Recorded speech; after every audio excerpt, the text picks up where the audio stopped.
Na začiatku neexistoval priestor ani čas. Neexistovala hmota, svetlo ani energia v takej forme, ako ju poznáme dnes. Pred približne 13,8 miliardami rokov vznikol vesmír v okamihu, ktorý dnes nazývame Veľký tresk. Nešlo o výbuch na jednom mieste, bol to vznik samotného priestoru. Všetko, čo dnes vidíme, galaxie, hviezdy, planety aj my, bolo kedysi sústredené v extrémne horúcom a hustejšom stave. V priebehu zlomkov sekundy sa vesmír začal rozpínať. Teplota klesla a základné častice sa spojili do prvých atómov. Po stovkách miliónov rokov vznikli prvé hviezdy a galaxie. V ich jadrách sa zrodili ťažšie prvky: uhlík, kyslík a železo. Bez nich by neexistovali planéty ani život.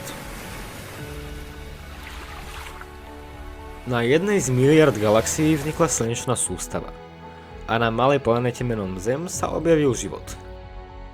A tu prichádza tá najzákladnejšia otázka. Sme vo vesmíre sami?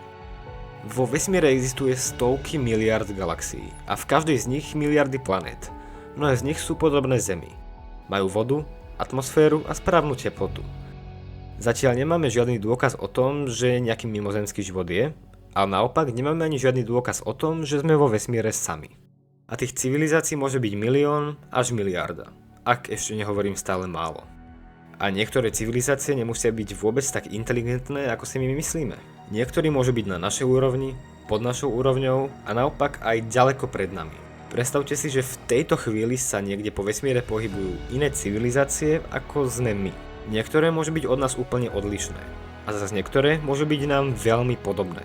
A je možné, že si kladú tú istú otázku ako my. Sme vo vesmíre sami?